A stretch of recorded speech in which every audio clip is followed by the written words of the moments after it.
Wait for it. Wait for it. There we I go. have some. 3, 2, and 1. Well, Mayor Shane, welcome back to Mayor's Monday here at WSAU, WSAU.com. As always, kudos on the deer stand beard that you got going on there. I wish I could grow something like that.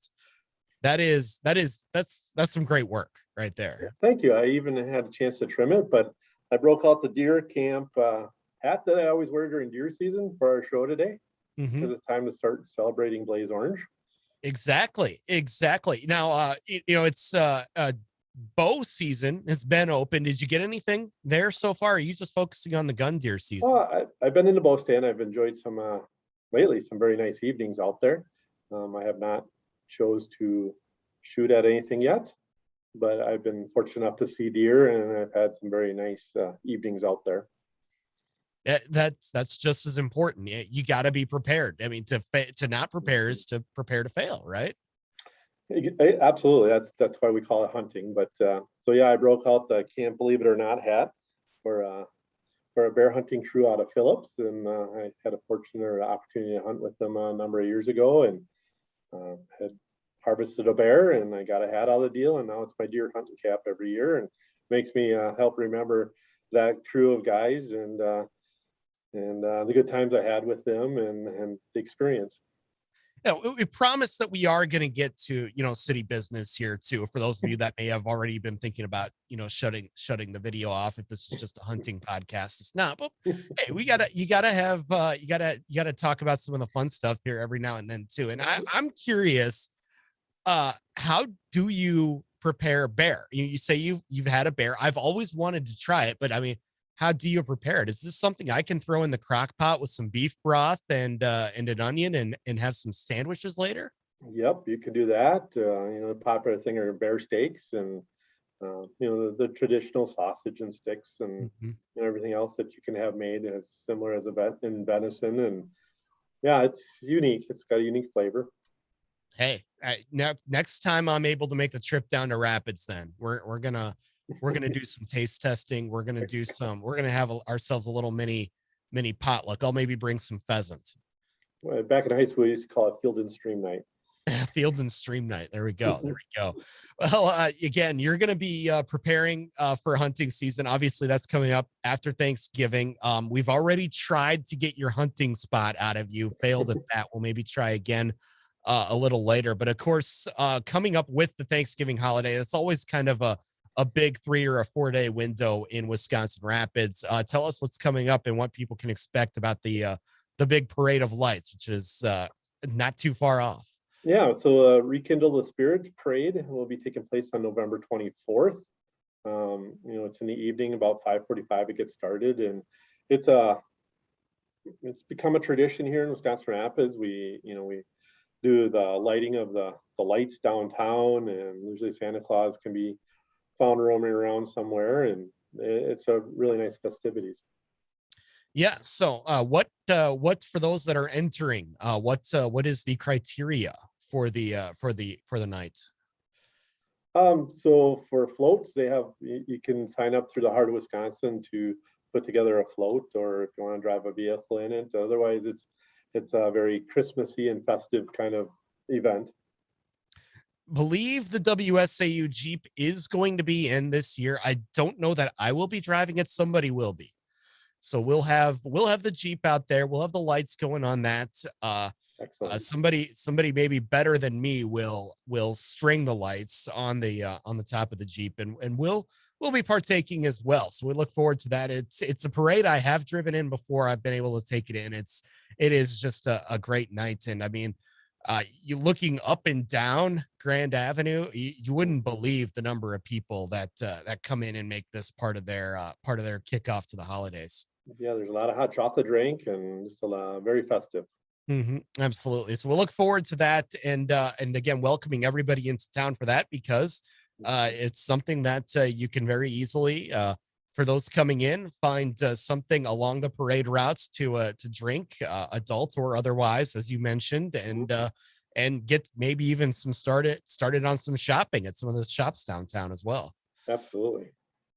So yeah, we'll look forward to that, and of course, we hope everybody is going to support those downtown businesses. The Small Business Saturday comes up then a couple of days later, and you've got some organizations too that are going to be doing or at least calling for support for some of those businesses that you have downtown.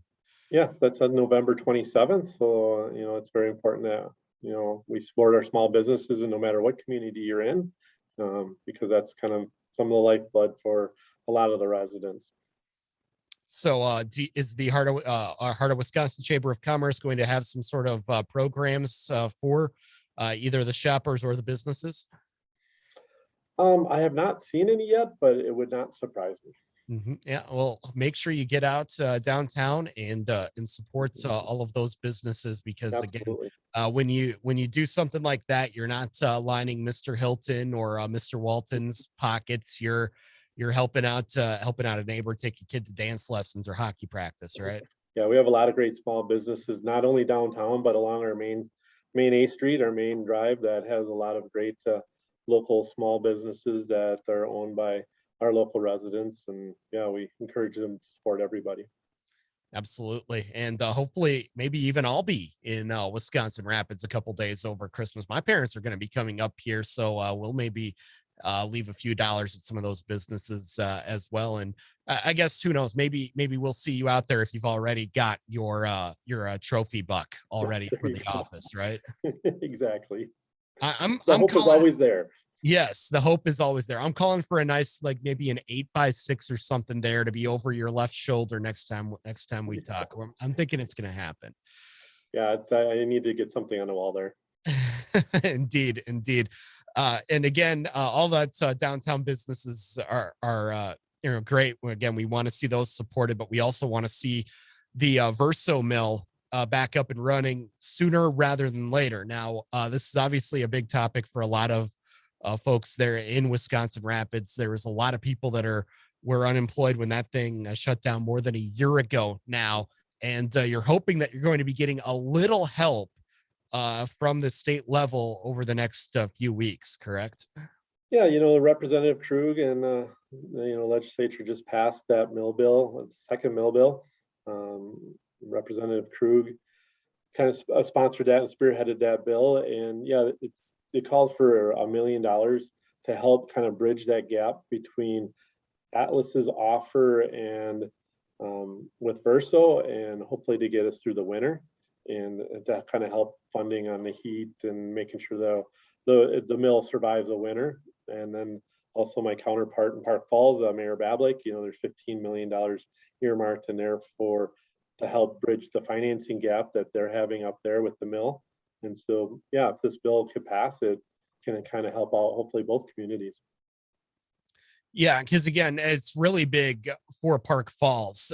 Things in Wisconsin Rapids with your situation did kind of change a little bit over the summer. We've had the co-op that's been interested. We've had Atlas Holdings come in, and apparently there are still talks going on behind the scenes there. But this $1 million, I think in layman's terms, is probably just for the heating bill for the winter. Is that kind of the best way I to would put it? think it's probably, yes, to help kind of close that or make sure that's being funded. And, more importantly, with both these mills operational, it helps the timber industry, and there's so many workers there also, not only at the mill employees, but, with these mills up and running, that's the Northwoods, it's the lifeblood for the timber industry and the loggers up there and that industry also. So it affects a lot of industries along with trucking and, sale of trucks to repair. And so it's far reaching. And so if these mills can get it back up and started, it's good for our whole state economy.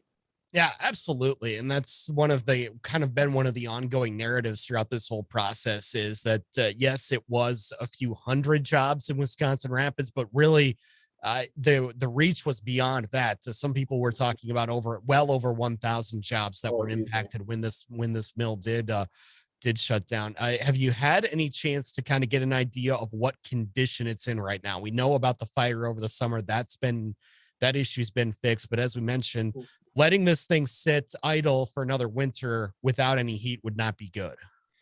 Yeah, I would think that, the cold weather and if they're not heating it would have a very negative effect on the mill. There are still maintenance staff there and still, trying to do some maintenance on the equipment. But yeah, I think a hard freeze in the winter would be Yeah, damaging. that would certainly cause some issues if you try to flip the switch again. Especially if some of those elements are damaged to that, yeah, or damage that can't be seen from the outside. So I think the maintenance obviously is going to be a very important issue, Mhm. and that's really what you're looking for in this version of the bill. As we mentioned, the other elements of this, have you had any discussions or any insight yet then as to just exactly where we may be with the sale between Verso and Atlas? No, so all I've heard is just negotiations. Obviously, with the announcement of the Atlas offer to help drive up stock prices, which then can affect the offer price and the asking price of the mill. So that negotiations is still ongoing, and hopefully that there can be some agreement reached for these mills. So what should we be looking for next then in this process? I know this bill does have to make its way through Madison. It did get some pretty good support last time around. I imagine there's going to be another Mayor Shane Day down in Wisconsin Rapids with you kind of lobbying for this measure as well, right?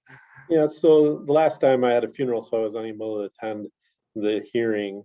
However, our office did write a letter of support and submitted it. The next step is to go to the Senate and then to the governor.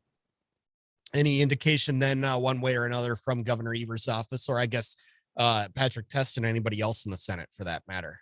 I think this bill has a better appetite, and so hopefully, once it hits the governor's office, that he'll be supportive of it.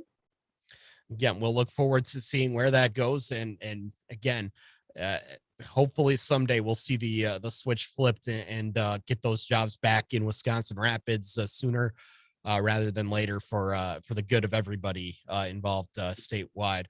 Well, Mayor Shane, Absolutely. again, before we let you go, we've talked a lot about what's going on in downtown Wisconsin Rapids and the Verso Mill as well.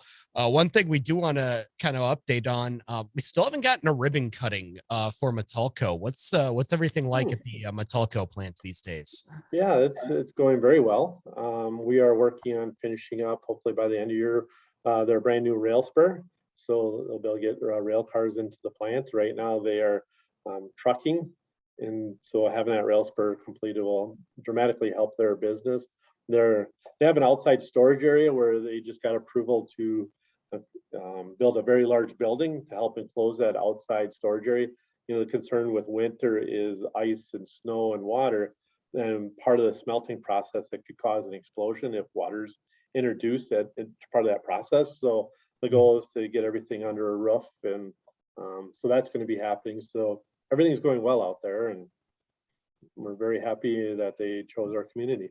Yeah, indeed. And I bring this up because I know there is land adjacent to the Metalco plants there in the Rapids East Commerce Center. There's been talk that they could expand that facility. It obviously what you just kind of described there, while it's not a big expansion, they are making an investment in the facility. But has there been any talk with the group in Canada about possibly adding on to this facility in the near future? There hasn't been any talks yet. You kind of hear rumors of maybe a different product line, but nothing official. hmm So, and again, I know that was one of the big selling points when Metalco did end up choosing Wisconsin Rapids was the room for growth, and of course everything else that's great about the city as well. So give us an idea then. You've had a chance to tour the plants every now and then. Are they up to full capacity? Do they have that kind of that full bore of 80 plus employees working there right now? Yep. So they are. It's an amazing process watching that process happen, and there's some danger element to it. Um, they're like every other employer around Wisconsin and everywhere else. Is they're always kind of constantly trying to recruit, and trying to hire and find people that are interested in working. But they're going strong out there, and I had contact with people that work out there that really enjoy it, and they're happy to be employed out there, and it's been an asset in our community. Indeed. And again, something that you've had a hand in throughout the whole process. You weren't the mayor that signed the agreement, but you voted for it on the council. And again, you've had a chance to get out there and talk with them as well. So something that I think everybody in Wisconsin Rapids can be proud of. Absolutely. Well, Mayor Shane, we always appreciate the time. Again, good luck in the stand over the next few days. We'll expect a good report next time we chat. Yes, we can always hope, and hopefully the weather will be good and all the hunters will be safe.